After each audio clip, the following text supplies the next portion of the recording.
가스파르는 40대 남자 작가였다. 그는 미국 몬태나 주의 숲속 마을에서 운둔하며 글을 썼다. 이따금씩 그리스의 휴양 도시에서 휴가를 즐기기도 했다. 세상과 담을 쌓고 염세적인 글을 주로 썼지만 그의 작품은 꽤 인기가 많았다. 이번에는 프랑스 파리에서 한 달간 머무르며 글을 쓸 예정이었다.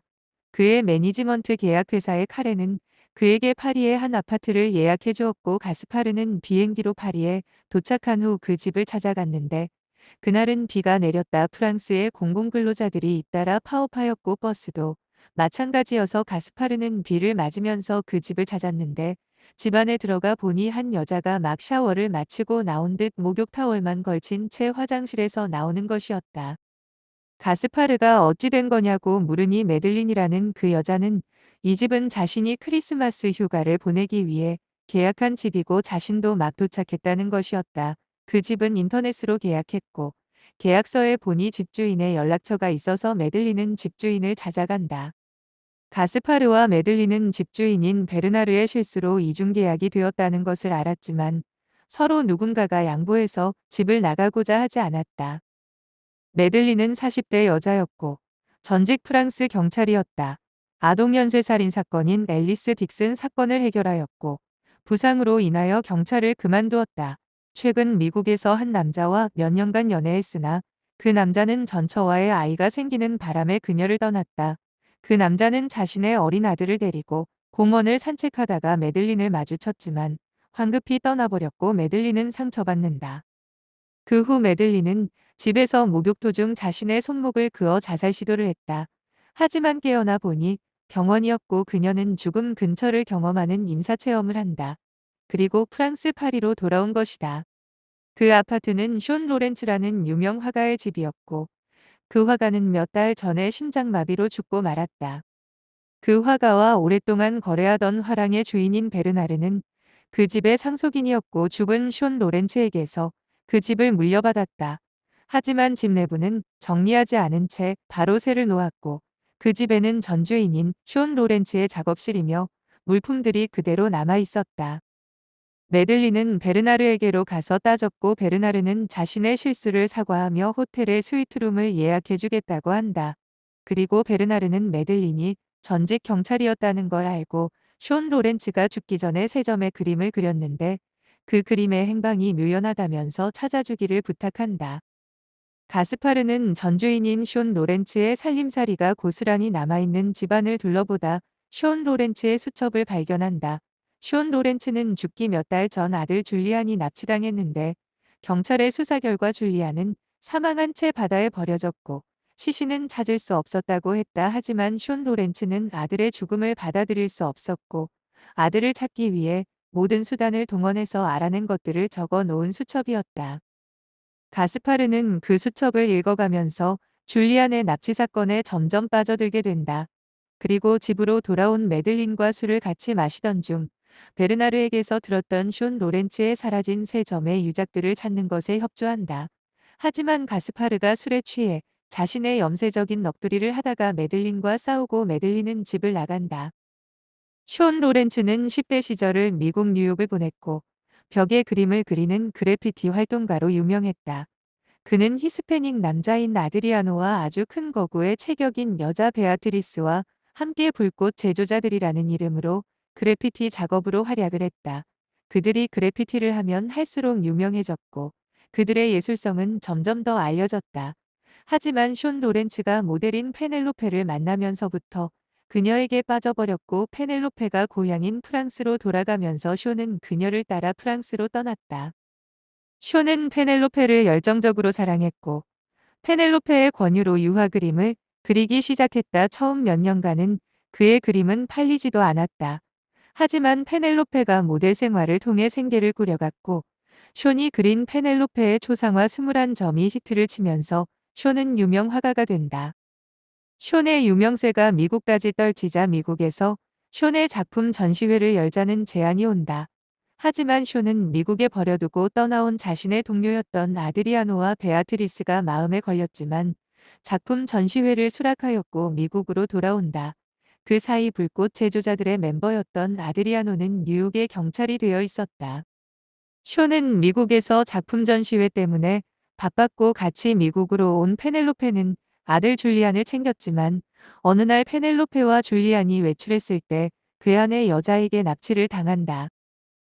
베아트리스는 숀 로렌츠에게 헌신했으나 페넬로페를 만나고 나서 숀에게 헌신짝처럼 버려졌다.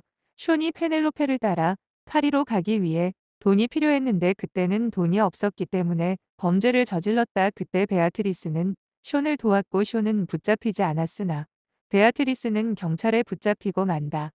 하지만 숀은 그것을 무시한 채 프랑스로 떠나버렸고 그 때문에 베아트리스는 감옥살이를 해야 했다. 그래서 복수하기 위해 그의 아내와 아들 줄리안을 납치한 것이었다. 베아트리스는 페넬로페와 줄리안을 감금하고 페넬로페에게 줄리안의 손가락 하나를 자르게 한다. 그리고 나서 페넬로페가 보는 앞에서 줄리안을 칼로 찔러 죽인다. 그리고 페넬로페는 풀어주었다. 사건 현장에는 줄리안의 혈흔과 줄리안이 좋아했던 강아지 인형 등이 떨어져 있었다. 그 후 베아트리스는 열차에 몸을 던져 자살하고 만다. 경찰에 구출된 페넬로페는 아들 줄리안은 베아트리스의 칼에 찔려 사망했다고 진술했지만 줄리안의 시체는 찾을 수 없었다. 하지만 경찰 수사는 줄리안의 사망으로 종결되었고 쇼는 아들의 죽음을 믿을 수 없었다. 그리고 나름대로 아들을 찾기 위해 스스로 증거를 찾아다녔다. 가스파르와 메들린은 숀의 사라진 유작 세점을 찾기 위해 숀이 살았던 아파트를 샅샅이 뒤졌으나 찾지 못했다. 숀이 자주 가던 카페들을 수소문한 끝에 숀이 자주 가던 단골 카페에 숀이 생전에 카페 내부 벽에 모자이크 벽화를 작업해준 것을 알게 된다. 거기에는 동물 그림이 많았는데 얼룩말 그림을 유심히 보니 어떤 QR코드를 그려놓은 것임을 알게 된다. 스마트폰으로 스캔을 해보니 어떤 위치를 암시하는 것이었고 그곳은 숀이 아들 줄리안의 유치원에 그림 강의를 하러 방문했던 곳이었다. 가스파르와 메들린은 그 유치원을 방문했고 저녁이라 아무도 없었지만 숀이 강의했던 강의실의 벽에 걸린 세 점의 그림을 발견했다. 그 그림은 표면이 비닐에 의해 코팅이 되어 있었고 그 비닐을 뜯어내자 숀의 사라진 유작 세 점이 드러났다. 그 그림은 검은 미로와 같은 형상이었고 마지막 그림은 전반적으로 흰색의 그림이었다. 마치 임사체험을 그림으로 표현해 놓은 듯 했다. 숀 로렌츠는 평소에 심장이 약해서 몇 번 쓰러진 적이 있었다. 그래서 그때 경험했던 임사체험을 그림으로 표현한 것이었다. 하지만 마지막 세 번째 흰색 그림을 빛에 비추어 보니 무한히 반복된 글자가 나타났다.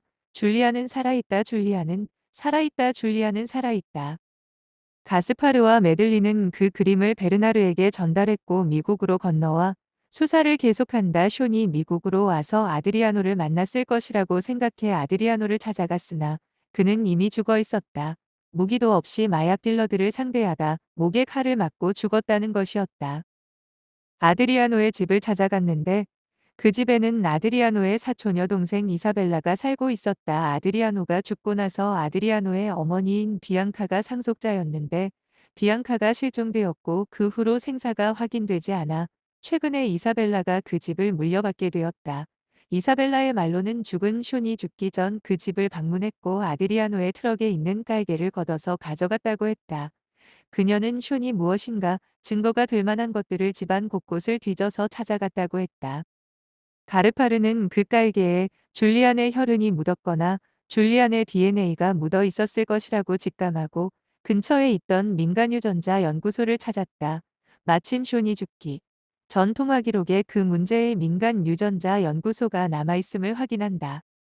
숀은 그 트럭에 있던 깔개를 민간 유전자 연구소에 감식을 의뢰했고 결과가 채 나오기도 전에 심장마비로 쓰러져 죽고 말았다. 베아트리스는 복수심에 페넬로페와 줄리안을 납치하였으나 차마 줄리안을 죽이지 못했다. 베아트리스는 아드리아노에게 줄리안을 데려다주고 숀에게 보내달라고 부탁하였지만 아드리아노는 그렇지 않았다. 아드리아노는 사실 사이코패스 연쇄살인마였다. 그는 폭력적인 아버지 밑에서 자랐는데 어머니는 그가 5살 때 집을 나가버렸다. 그 후 아버지의 아드리아노에 대한 폭력은 더욱 심해졌다. 그리고 아드리아노는 집 나간 어머니에 대해 복수심에 불타올랐다. 자신을 폭력적인 아버지에게 방치하고 도망간 어머니에 대한 증오가 아버지에게보다 더 심했다. 하지만 아드리아노의 엄마인 비앙카는 사실 아드리아노가 무서웠다. 어린아이임에도 아버지의 매앞에서도 꺼기지 않는 반항심, 공격성 등이 무서웠다. 점점 커갈수록 반사회적인 성향이 심해지는 아들과 폭력적인 남편을 견딜 수 없어서 떠나버렸다.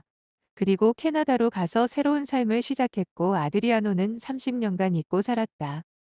하지만 어느 날 아드리아노는 경찰이 되어 비앙카를 찾아왔고 비앙카를 납치한다. 아버지가 예전에 조업했지만 지금은 폐선박이 된 트롤 어선 안에 어머니를 감금하였고 폐선박들의 무덤이 된 한 정박지에는 아무도 사람이 찾아오지 않았다.